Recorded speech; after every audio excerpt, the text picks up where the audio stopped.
അപ്പോൾ ഇന്നും ഒരു സൺഡേ ഔട്ടിങ്ങിന് പോകാമെന്ന് വിചാരിച്ചിറങ്ങി നിൽക്കുകയാണ്. അങ്ങനെ പ്രത്യേകിച്ച് പ്ലാനിങ് ഒന്നുമില്ല, ഡെസ്റ്റിനേഷൻ തീരുമാനിച്ചിട്ടില്ല. അപ്പോൾ എവിടെയെങ്കിലും നല്ലൊരു പ്ലേസിൽ പോകാമെന്ന് വിചാരിച്ച് നിൽക്കുകയാണ്. അപ്പോൾ ഞങ്ങൾ ഫാമിലി മാത്രമേ ഉള്ളൂ. അപ്പോൾ പോയിട്ട് അവിടുത്തെ വിശേഷങ്ങൾ കാണാം. ഇത് പോയിട്ട് ഒരുപാട് നാളായി. ഞാൻ ഇപ്പോഴാണ് എഡിറ്റ് ചെയ്യാൻ വേണ്ടി വീഡിയോ എടുത്തപ്പോഴാണ് ഇടയ്ക്ക് വെച്ച് ഞാൻ ക്ലിയർ ചെയ്ത ടൈമിൽ നമ്മളെ ഫുള്ളും ലോങ് വീഡിയോസ് വന്നതെല്ലാം ഡിലീറ്റ് ആയി പോയിട്ടുണ്ട്. അപ്പോൾ ഉള്ള വീഡിയോസ് ഞാൻ അഡ്ജസ്റ്റ് ചെയ്ത് കാണാമേ ഉള്ളൂ. അബദ്ധം പറ്റി പോയി ഗായ്സ്. ആഴിമല ബീച്ചിലായിരുന്നു കേട്ടോ ഫസ്റ്റ് പോയത്. അപ്പോൾ ഞാനും അമ്മയും മാത്രമേ അമ്പലത്തിൽ ഇറങ്ങിയുള്ളൂ. അവരെല്ലാം നേരെ ബീച്ചിലോട്ടാണ് പോയത്.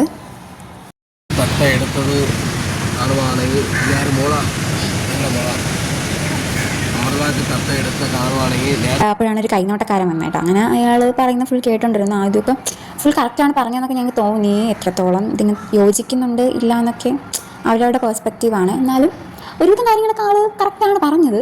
അങ്ങനെ ഞങ്ങളാളുടെ കാര്യങ്ങളൊക്കെ കേട്ടിട്ട് പതുക്കെ വണ്ടി കയറി. അപ്പോൾ പിന്നെ ഞങ്ങൾ അവിടെ നിന്ന് വിഴിഞ്ഞം പോകാമെന്ന് കരുതി. വിഴിഞ്ഞം ഹാർബർ സൈഡൊക്കെ ഒന്ന് പോയി അവിടെ നിന്ന് നേരെ കോവളം വിട്ടു. അപ്പോൾ നിങ്ങൾ വിചാരിക്കും ഈ വെയിലത്ത് വട്ടാണെന്ന് നിങ്ങൾക്ക് ബീച്ചിൽ വരാൻ. അതേ ഗൈസ് വട്ടാണ്. ഞാൻ ഈ വീഡിയോ ഇടാൻ ഇത്ര ലേറ്റായ കാര്യം വെച്ചാൽ ഞാൻ അത്രയും ഹാപ്പി ആയിട്ട് എടുത്ത കുറച്ച് വീഡിയോസാണ്, ലോങ് വീഡിയോസാണ് എനിക്ക് ഡിലീറ്റ് ആയി പോയത്. അപ്പോൾ സത്യം പറഞ്ഞാൽ ഇപ്പോൾ ഈ വീഡിയോ എഡിറ്റ് ചെയ്യാൻ വേണ്ടി എടുക്കുമ്പോഴത്തേക്കും തന്നെ എനിക്ക് കുറേ ദിവസം ഞാൻ അതിൻ്റെ ഞാൻ ഒരുപാട് ട്രൈ ചെയ്ത വീഡിയോസ് തിരിച്ച് റിട്രീവ് ചെയ്യാൻ വേണ്ടിയിട്ട് എനിക്ക് അറിയുന്ന ഒരുപാട് പേര് ഞാൻ ചോദിച്ചു. യൂട്യൂബിൽ ഞാൻ ഇനി നോക്കാൻ വീഡിയോസ് ഒന്നുമില്ല, ഇൻസ്റ്റാഗ്രാം ആപ്സ് ഒന്നുമില്ല, ഒരുപാട് നോക്കിയിട്ടും ആ വീഡിയോസ് ഒന്നും കിട്ടിയിട്ടില്ല. ഭയങ്കര ഞാൻ പെട്ടെന്ന് ചെയ്ത പെട്ടെന്ന് ക്ലിയർ ആവുമല്ലോ എന്ന് കരുതി ഞാൻ ലാർജ് ഫയൽസ് എല്ലാം ഡിലീറ്റ് ചെയ്തതായിരുന്നു.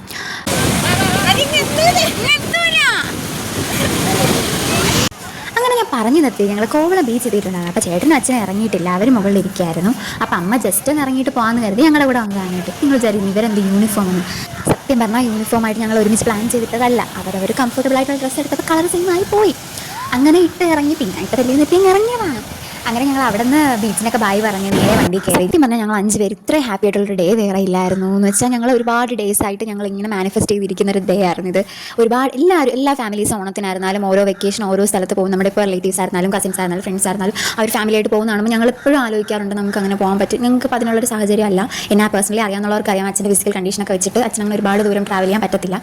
അപ്പോൾ ഞങ്ങൾക്ക് അത്രയ്ക്കും ആഗ്രഹം ഉണ്ടായിരുന്നു അച്ഛനെ കൊണ്ട് ഇങ്ങനെ പുറത്ത് പോകണം. അപ്പം ഇപ്പോൾ എല്ലാ സാഹചര്യവും ഒന്നിച്ച് വന്നപ്പോഴത്തേക്കും ഞങ്ങൾക്ക് അത്ര ഹാപ്പിയാണിത്. പുറത്തുനിന്ന് കാണുന്നവർക്ക് എത്ര റിലേറ്റ് ചെയ്യാൻ പറ്റുമെന്ന് അറിയില്ല. എന്നാലും അത്രയ്ക്ക് ഹാപ്പി ആയിട്ടുള്ള അവേഴ്സ് ആയിരുന്നു ഞങ്ങളുടെ ലൈഫിൽ. ഞങ്ങൾ അത്രയ്ക്ക് ഹാപ്പിയായിരുന്നു. ഞങ്ങൾ 5 പേരാണ്. ഞങ്ങൾ 5 പേർക്ക് മാത്രമേ അത് പറഞ്ഞാൽ മനസ്സിലാവത്തുള്ളൂ.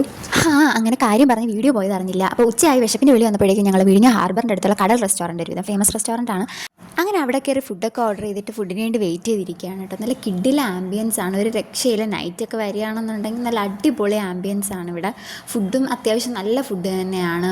ഞങ്ങൾ ഊണും പിന്നെ അവിടെ ഫിഷിൻ്റെ ആണ് വെറൈറ്റീസ് ഉള്ളത്. അങ്ങനെ 1-2 ഫിഷ് ഏതൊക്കെയാണെന്ന് എനിക്കിപ്പോൾ ഓർമ്മയില്ല. അങ്ങനെ ഫിഷിൻ്റെ 1-2 വെറൈറ്റീസും വാങ്ങി.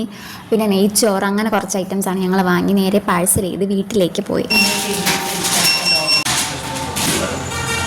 അവിടെ നിന്ന് പിന്നെ വരുന്ന വഴിയാണ് ഫർസി ലബാൻ കണ്ടത്. അങ്ങനെ പിന്നെ അവിടെ കയറാണ്ടിരിക്കാൻ പറ്റില്ലല്ലോ. അങ്ങനെ അവിടെ നിന്നൊരു വെറൈറ്റി ചീസ് ബോംബും പിന്നെ വേറൊരു സംഭവം കൂടെ വാങ്ങിയിട്ടുണ്ടായിരുന്നു.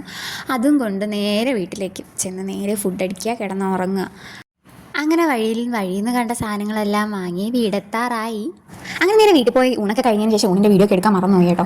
അപ്പോൾ അതിനുശേഷം ചീസ് ബോംബ് ടേസ്റ്റ് ചെയ്യുന്നതാണ്. നല്ല അടിപൊളി ടേസ്റ്റാണ്. അവർ കൊടുക്കുന്ന ഹൈപ്പിന് ഒത്ത സാധനമാണ് കേട്ടോ. അപ്പോൾ എൻ്റെ എല്ലാ സബ്സ്ക്രൈബേഴ്സിനും വീഡിയോ ഇഷ്ടപ്പെട്ടെന്ന് വിചാരിക്കുന്നു. സബ്സ്ക്രൈബ് ചെയ്യാതെ കാണുന്നവരുണ്ടെങ്കിൽ സബ്സ്ക്രൈബ് ചെയ്യുക. അപ്പോൾ പുതിയൊരു വീഡിയോ ആയിട്ട് കാണുന്നവരെ ബൈ.